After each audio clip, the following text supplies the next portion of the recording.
veterinarians are trained to spot patterns, assess risk, and make high-stakes decisions every day. But many have never considered that those same skills could make them powerful investors in the future of animal health. Welcome back to the Veterinary Business Podcast. I am your host, Dr. Amanda Landis-Hanna. To help us explore investment veterinarians may not have considered yet, we are joined by Dr. Natalie Marks. Dr. Marks is a practicing veterinarian and the CEO of VANE, an angel investment network focused on giving veterinarians a meaningful seat at the table in animal health innovation. She brings a unique perspective because she understands both sides of the equation, the clinical realities inside the exam room and the business opportunities shaping the future of veterinary medicine. Today, we are discussing how veterinarians can think differently about wealth, influence, innovation, and the role they can play beyond traditional practice. We'll talk about what makes a strong animal health startup, why clinical insight matters in investing, and how veterinarians can begin exploring opportunities beyond the exam room. This episode is sponsored by Equa Marketing, platinum sponsor of the Veterinary Business Institute, helping veterinary practices strengthen their visibility, attract the right clients, and build for long-term growth. Now, let's get to the conversation. Dr. Marks, welcome to the Veterinary Business Podcast. Thank you so much. Thanks for having me.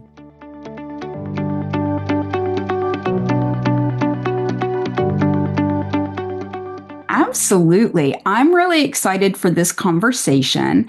You and I initially met actually through the startup that I work on, and you are a very generous investor in Voice Technologies.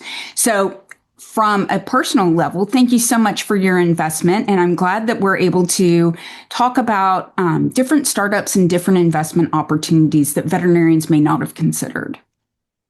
Yeah, absolutely. One of the twists and turns that my career has sort of shown me, which a lot of veterinarians, I think, somewhat feel a little bit stuck maybe sometimes in that if I don't practice clinically full time, what am I going to do, right? Am I going to work for industry? Am I going to go into shelter medicine? Am I going to maybe go back to school? Or maybe I'm going to become a chef or something completely outside of our profession. Sure. But one of the beautiful things, there's so many, but one of the most beautiful things about a veterinary degree is it allows you to really create a completely new trajectory for your life, for your career and your passion. And being a previous practice owner for a very long time in Chicago, I realized I love clinical medicine, don't get me wrong. And I really love business and startups. So two things can be true. And I was lucky enough to be introduced to VANE very early in its sort of conception and have had the privilege of leading this group now for over a year. And it's been an absolutely wonderful ride with so much blue ocean ahead of us. Awesome. What made you realize that veterinarians at large specifically needed a seat at the investing table? So every group that I talk to now, whether it's a venture capitalist group, a family office, a strategic, a private equity group, or even a single investor, standalone investor, we get the exact same feedback, which is your group is so needed and necessary for animal health innovation. And this is why. We, as an industry, and just talking healthcare, we typically fall about 10 years behind human health. And much of what's come over to our side has been reactionary to what works in human health. In other words, if somebody has a drug in human health, they'll go, well, maybe it'll work with animals, and they bring it over. We're rarely a first thought. The other piece is that, especially since COVID, animal health business models, and I'm talking companion predominantly here, have been pretty broken. Our business model of how healthcare works. Obviously, everybody listening to this podcast, I'm sure, has been following petflation, the rising cost of care, the challenges with accessibility. So between staffing shortages, broken hospital models, rising costs of care, accessibility of care, spectrum of, there's so much for us to consider. And there's no better time than now for veterinarians to realize that we can help shape what innovation comes forward. We can help shape innovation plans early on. We can help guide a lot of these really creative founders who have dreamt up amazing innovation, but for whatever reason may get stumped because they're in the wrong species, or they don't know how hospital workflows work, or this is very cool, but it's going to cost $120,000, right? So all kinds of challenges that lay ahead in the groundwork of how these startups are built can change the trajectory completely on whether the innovation comes forward or it gets stalled or it dies in the valley of death, as we call it in the investment life cycle. But we play such a critical role in helping advise and guide, and what we call at VANE, our direction, connection, and funding, sort of our pillars of why we exist. And we'll talk more about the funding piece, because I think that's one thing a lot of people are like, well, funding, I'm out for whatever reason. But I really hope to dispel that myth, because there's so much that can be done to help shape the foundation of animal health innovation that goes well beyond even a capital investment. I think that's a really interesting point. When I first became familiar with VANE, I was thinking, okay, this has got to be huge numbers, and this has got to be a lot of work that goes into it.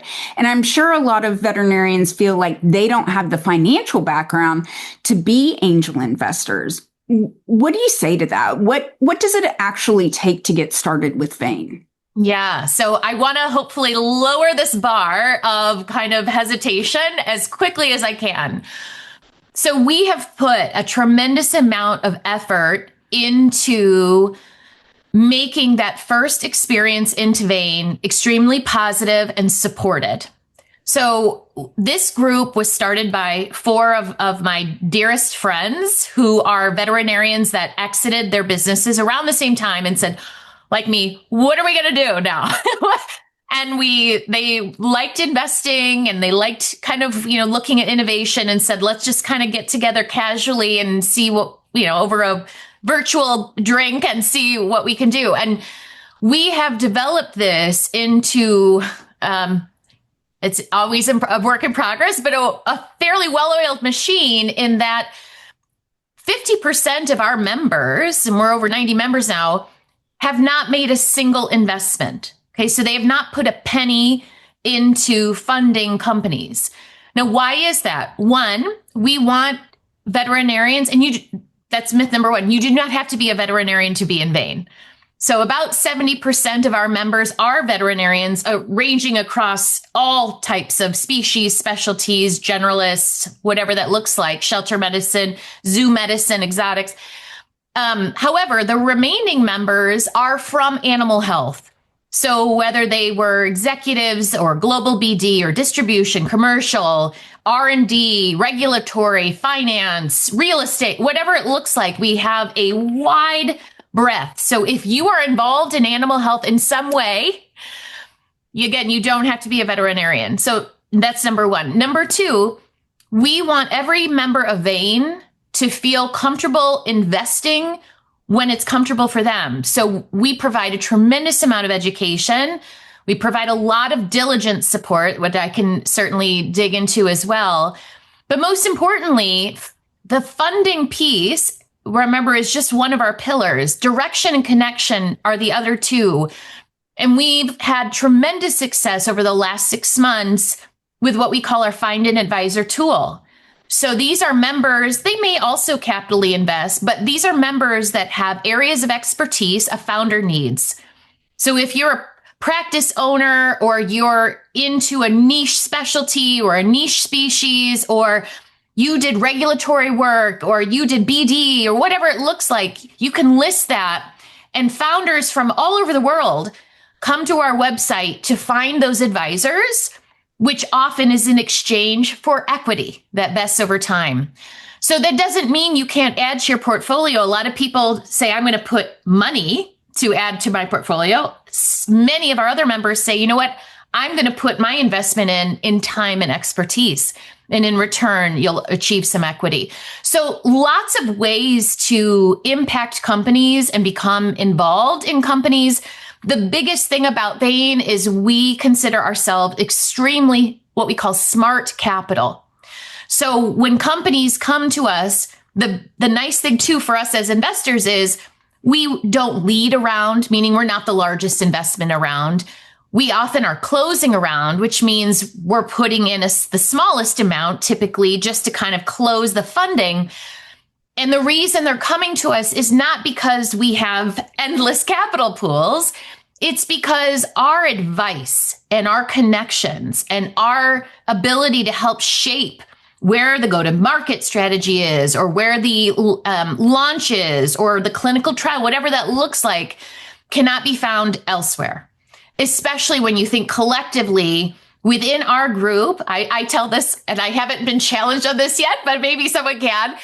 I tell most people that I would find it hard to identify another group in vet med that is as well-rounded and deep in expertise and network connections within animal health collectively as our group, because we're not just B2B, meaning we're not just within veterinarians and in our internal industry.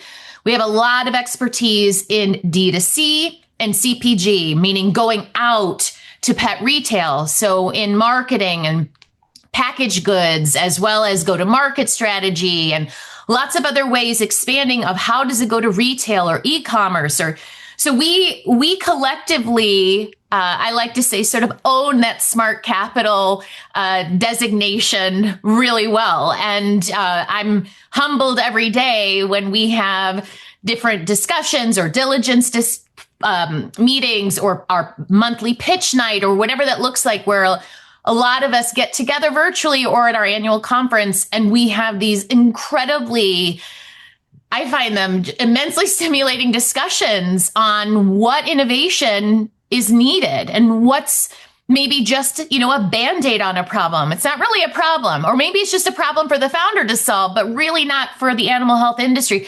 So much to discuss. So if you are a Shark Tank fan, that's pretty close to what happens with us, without Mr. Wonderful, of course. But it's truly, it really puts a beautiful light on lifelong learning, for one, because I was the last person to know anything about poultry farm robots, but let me tell you, that's a very cool company. So thinking about learning all the very cool things that are happening and allowing us to really learn collectively and then help shape founder strategy, it's incredibly rewarding. That's amazing. The organization, you have evaluated over 475 companies and made more than 37 investments. What separates animal health startups that succeed from the ones that don't? And how does a veterinarian's clinical eye give them an edge in spotting that difference? Yeah, and I'm happy to report we're now at 508 since we last talked. So we've had a massive month, which has been super exciting. We just added our 38th portfolio company. We're in diligence with 39 right now. So very exciting last few months we've had. Congratulations. That's very exciting. Thank you. Since London's Casacco event, we had just this influx of really global interest, which is super cool. So we have companies from almost every continent that have applied, and it's very interesting to see. So yes, we diligence a lot, and we have what's called our investment process committee, which is almost 10 of us now. I think we're at 9, maybe 10 members who do several rounds of diligence on our companies. So we have kind of a 3-step process. We screen all the companies that come in every month. This is, again, I'm summarizing for time's sake, but we do have a diligence rubric that's very objective from Angel Capital Association, which is the umbrella for angel groups. The top 2 scoring companies based on that objective scoring, which goes over everything. And this is very pertinent to your question about how do we know which companies are going to move forward, is we look at leadership. We look at advisors. We look at IP, intellectual property. We look at their go-to-market. We look, is it a problem to solve for the industry or is it a personal problem? Is it mission driven? We look at funding, previous funding, or is this the first round? We look at founder history. Are they a solo founder? Do they have previous exits? Have they identified their gaps and built an advisory board around them? We look at exit strategy. We look at, is their go-to-market this extremely straight hockey stick that seems a bit maybe unreachable? Right. Or is it realistic? And what does that look like? So we look at a lot of different things. And then the top 2 scoring companies pitch live to us the next month. And then we have a deeper dive, a 10-minute pitch, 20-minute Q&A. And then if we want, we go further even into deeper diligence. Before that pitch night, we compose, it's usually an 8 to 12-page, very deep diligence document on those 2 companies for every member prior to the pitch. Great. So for those people listening who are like, oh, I'd love to do this. I don't have the time. I don't have the time to diligence these companies. I don't even know what diligence means. You don't have to worry because we do this for you. And it's very helpful. We didn't have this in the beginning of VANE. It's been a beautiful work in progress, a little bit of a labor of love, and huge shout out to Lauren Holtvoid, who leads our IPC. But we have, a range of all different backgrounds who are part of this committee. So we have active discussions every Thursday on what these companies look like. And if someone's done the diligence and another person comes in and says, you know what, from my lens, I'm not sure I see this. Or did you think about this? It often changes how we move forward with these companies. What we're looking for, if I had a dream company out there, what we look for is this. We know solo founders are less successful. We know that from data. Objectively. That doesn't mean every solo founder has a hard time, but Angel Capital Association data shows that they are not as successful. So in a perfect world, we'd have a founding team that's complementary to each other, hopefully with a previous exit, at least with a previous successful build. We want a leadership team that supports, again, the vulnerabilities of the founders. So if they're both R&D, we like to see commercialization experts, CTO if they're tech, right? We like to see advisors that are in the space. So if you're building something for llamas, we don't want you adding a cat vet who happens to be your next door neighbor that you play poker with, right? So we want to see active, very niche specialists that are just not a name on a paper, but actually help contribute. We like to see IP if you're in an area that has protection. Not all areas of businesses have that capability. We like to see that you've actually thought about why this is a problem and you've spent time in the animal health space to know that it is. A lot of our companies that apply are either from human, like I said, or like, oh, that med's easier, cheaper, whatever they throw out there, we're going to try it. They've never spent time in a clinic. They've never looked at the cost of care. That's harder to guide them because they haven't shown that they've actually researched that this company can. Right. We like to see the go-to-market that has, again, an achievable strategy. We like to see that there's been some type of previous funding, whether it's a friends and family, whether it's a crowdsource or some kind of Kickstarter. It doesn't, at this point, we just like to see that there's been some success and responsible and intentional use of those funds. We like to see that this company is thinking bigger, right? But we also like to see that they're focused on one item to launch. So a company that comes to us with 16 different SKUs of a product at the beginning, there's a reason that there's a sort of investment trajectory. We start with theory. These are all considered what we call milestones. I'm sure you know this, but just for the audience, there's the milestone of theory, right? What is the innovation? Then there's the POC or the proof of concept. We like to see that there's been some type of event that shows that this is not just theory, that this is something that can work. And then we have our MVP, our minimum viable product. So that theory is proven, and then we have something that we can push out into the world, whether it's tech or SaaS or a product or a process, whatever it is. We have that, then we have our soft launch, and then we get out there. So all of those milestones, of course, require funding, require advisory. And we like to see that the founder has thought about all of those, not just theory, but really kind of says, hey, I don't know where the funding's going to come from, but I know this is how we're going to get here. I know this is what I want to do for POC, for MVP. I know I'm going to need these resources brought in, and so on and so forth. So our role as VANE is typically to come in at what we call pre-seed or seed. So it's usually right beyond to friends and family.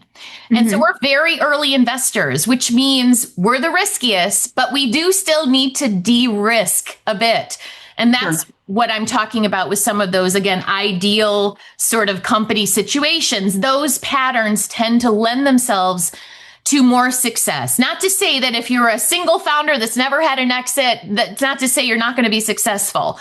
But typically getting involved with VANE, even if you're not coming for funding, even if you're looking for advisors or connection, our goal is to be the springboard for all of these innovators to have as good of a start as possible.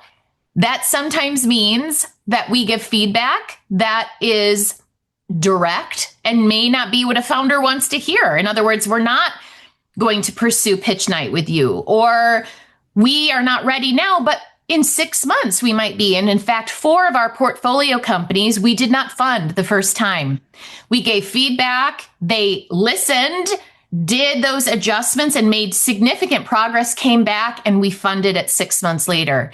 So a no is not always a no. And in fact, we love founders who maybe if they don't agree with our assessment, again, totally respect that, but at least have the humility to welcome it, right? Feedback is always a gift. It isn't always the feedback you want to hear, but there's a reason that we're saying it from, again, the veterinary angel network's position. So whether you forgot to give something in your pitch, so we didn't get those resources to judge you on it or evaluate it, or maybe it's not a current pitch that you gave us, and all of a sudden you have a new strategic alliance that changes everything, or this founder or founding partner just suddenly completed a new round for you. It's really helpful for us to have all the information to assess. And remember, we're coming from an animal health lens of improving efficiency, innovation, and propelling animal health forward, either for the patient or for the veterinary team.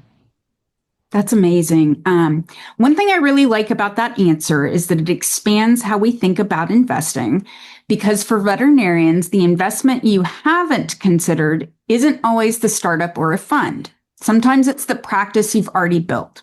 Yes. A lot of veterinary practice owners have created something incredibly valuable, but they may not always have a clear view of how visible that value is to the pet owners in their community. Are new clients finding them online? Are they shopping and showing up where they should be? Are competitors getting attention simply because they're easier to find? That's why Veterinary Business Institute, in partnership with Equal Marketing, our platinum sponsor, offers a complimentary marketing strategy meeting for veterinary practices.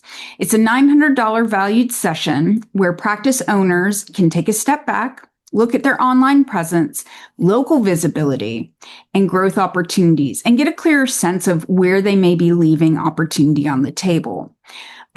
I think it connects so well to today's conversation, because whether you're investing in a company, advising a founder, or strengthening your own hospital, the real starting point is the same: seeing that opportunity clearly enough to act on it.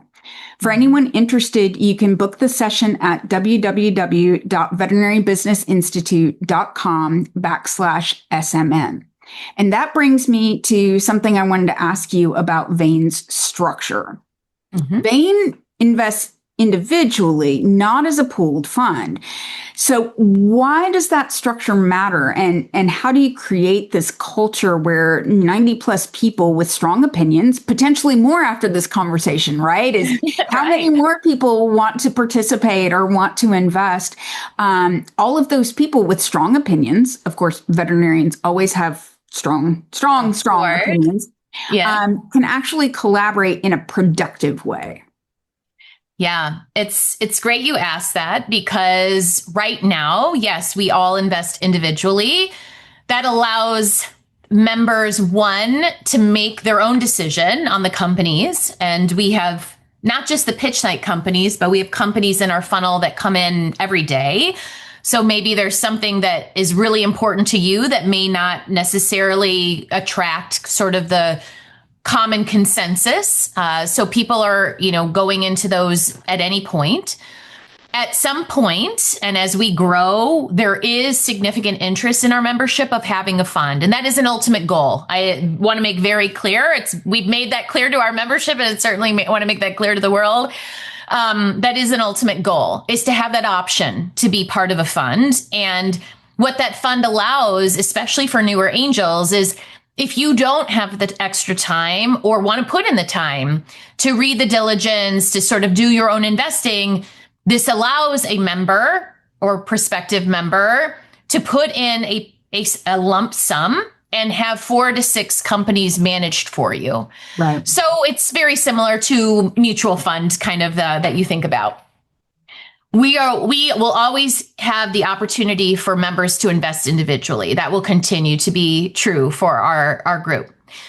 I say this with the most pride possible, is that while we are all in animal health and while we were all some type of investor that unifies us, the one thing that strongly unifies all the VANE members is that we are kind, altruistic, respectful humans. And the people that come together, yes, we absolutely have really intense discussions. They're never heated. They're never uncomfortable. They're always in the, no pun intended, in the vein of respect and collaboration. And that is extremely important to our culture. VANE is, for most of us, most of the members that come, is a way that you're spending time outside of work and family and friends, right? So if we are choosing to do that, we want the culture and the environment to be supportive, collaborative, and kind. And that is extremely important to us. I know that seems to be kind of overstated, but I say that because it's fundamental to our group. So if you are thinking about coming and you say, I know nothing about investing, like angel investing, to me, that phrase is just foreign. I don't know the lingo. I don't know the equity vehicles. I don't know any of this. You are welcomed with open arms, and you take as much time as you need. And we have, starting in actually 2 weeks, we have a new director of membership whose sole role is the recruit and nurturing and retention of members, especially starting with onboarding. Okay. We provide tremendous education throughout the year in all different formats, whether it be live lectures, whether it's digital documents. We have lots of great collaborative arrangements with the investor conferences. So we have complimentary registrations for new attendees, and we provide panels, and we have educational newsletters, and we have what we call our opportunities, which is our diligence newsletter. So we provide as much as a member wants to read and dig in, but we know everybody's pace is different. So there is no obligation to invest in VANE. People look at me and go, are you crazy? No, there is no obligation. You could be in VANE for 20 years. Hopefully we have this beyond, and never put a penny of your own money into VANE. There is no requirement for that. We find it just as valuable to be giving your advisory, to be contributing to diligence discussions, and to be frank, we are focusing more and more on, can we be creating a network of hospitals who want to be part of clinical trials?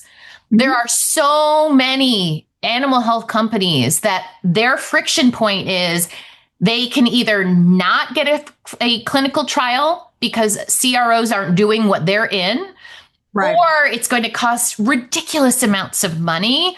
And all they're looking for are clinicians who are forward thinking and open and willing to be part of a clinical trial. So that's another area. If you're listening, you're like, I don't have time for any of the other stuff, but wow, yeah, I'd love to be part of clinical trials. So there's so many ways that veterinarians can get involved in supporting startups and innovation. And if I think about my portfolio right now through VANE, meaning our collective company portfolio, There are a lot of companies out there like Voice that you might have heard of, including Gallant, which has FDA conditional approval, very close, right? So stem cell therapies. And Covet, if you're using a scribe, I'm sure you've heard of Covet, if not, are using it. And Dallin Animal Health, which has the first honeybee vaccine, which is super cool. Inventory Ally, if you're doing inventory management. There's a lot of companies out there that if you might recognize that started very early on with VANE, and many of the VANE advisors and members have helped shape those companies along the way through direction, connection, and or funding. So lots of ways to get involved. And again, for those of us, we know that veterinarians, for the most part, are introverted perfectionists that are typically quite sensitive and skeptical humans.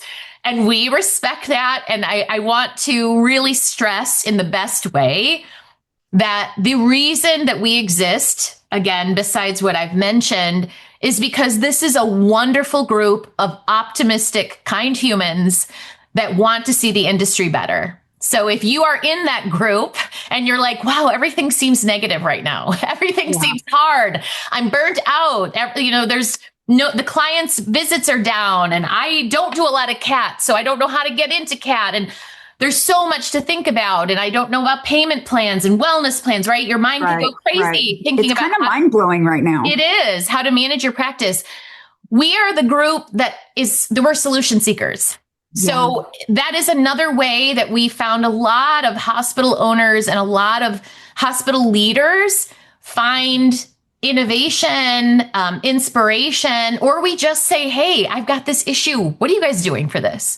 So it's a really collaborative group, again, that just wants to see things better, right? We all have said in one way or another, we want to leave the industry better than we found it, right? In whatever way that can be. So if that's you, if that's ringing a bell, we would love to meet you. That's amazing.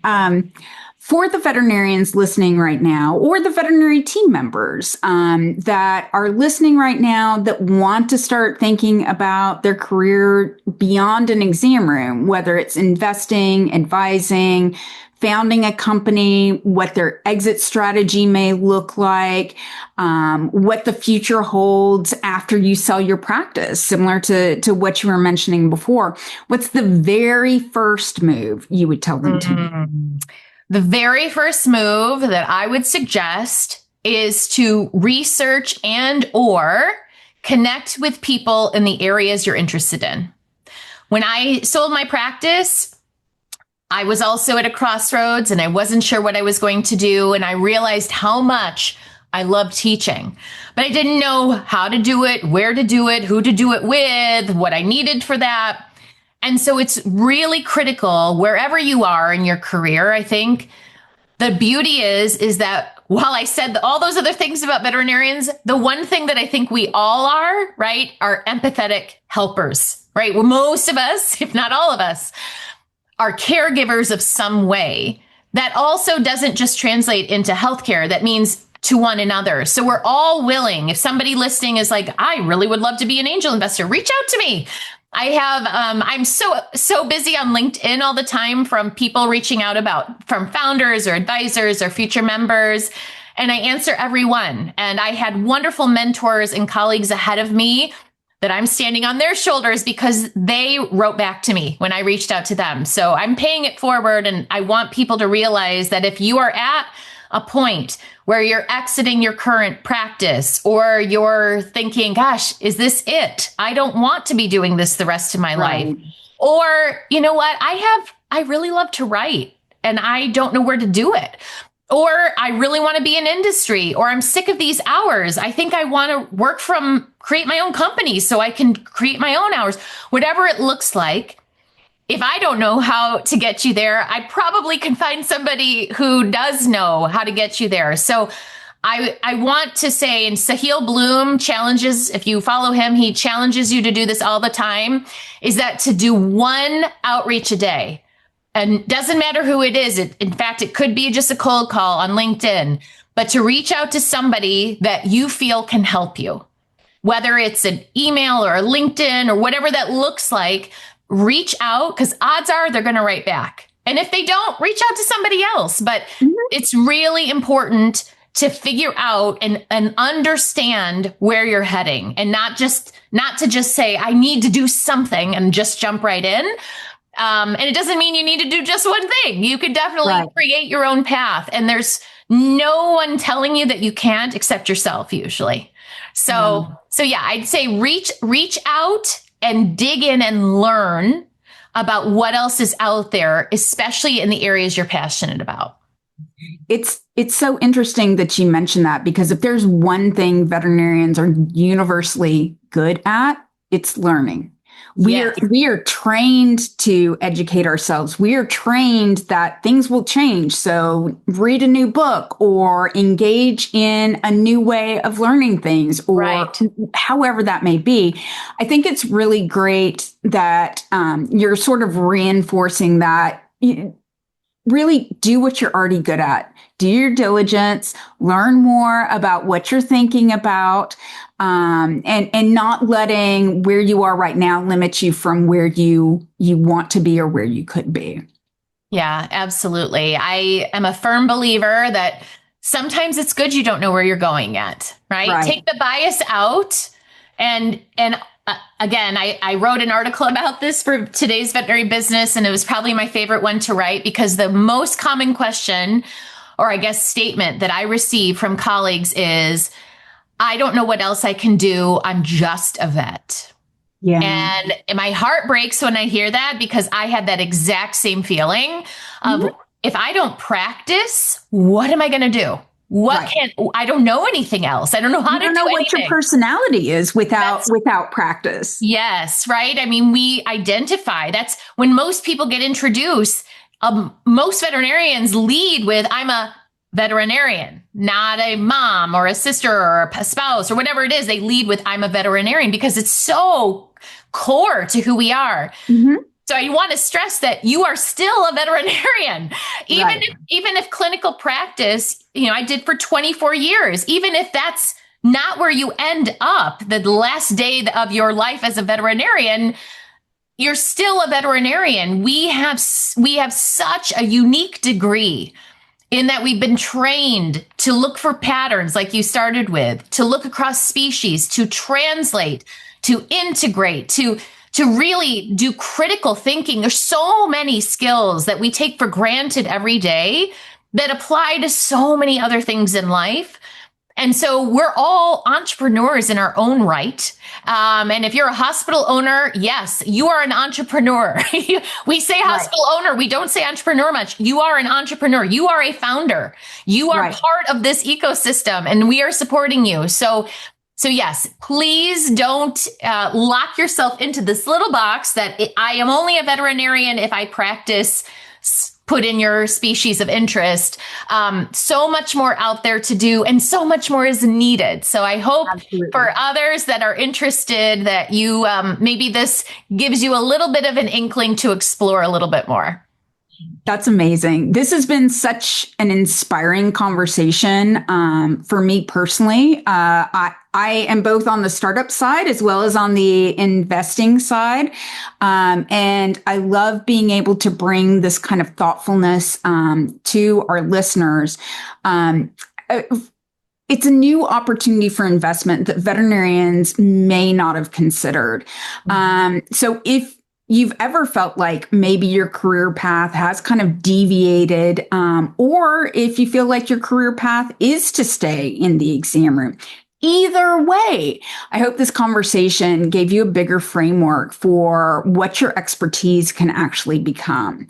Dr. Marks, as you shared, veterinarians bring something incredibly valuable to the future of animal health, that real world clinical judgment, that pattern recognition, and an understanding of what actually works for pets and clients and veterinary care teams. And whether that means investing in a startup, becoming an advising founder, building your own company, doing a startup like me, or simply becoming more intentional about the future of your practice, the message is clear. Veterinarians deserve a seat at the table.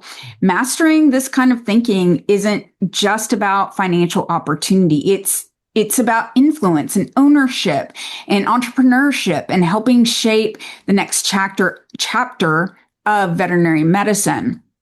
And Dr. Marks, I so appreciate your time, your approach to veterinary investing. For our listeners, if Dr. Marks's approach to veterinary investing has resonated, I highly recommend connecting with her via LinkedIn, as she mentioned, or exploring the website at VANE, where veterinarians are learning how to evaluate opportunities, collaborate as investors, and contribute to innovation in animal health. Dr. Marks, what is the VANE website for people that want to learn more? Yeah, so it's www.vane.vet. And it's up now. We have a new website coming that will be launching right around the time of the Kansas City Animal Health Corridor. Still functional now, but version 2.0 is coming soon. So please reach out. We'd love to hear from you. Whatever question that you have, we can answer. And if we can't, we will find the answer for you. That's amazing. Dr. Marks, thank you again so much for your time. I'm sure that our listeners have had an opportunity to have their eyes opened. And I'm sure quite a few will be reaching out to you via LinkedIn.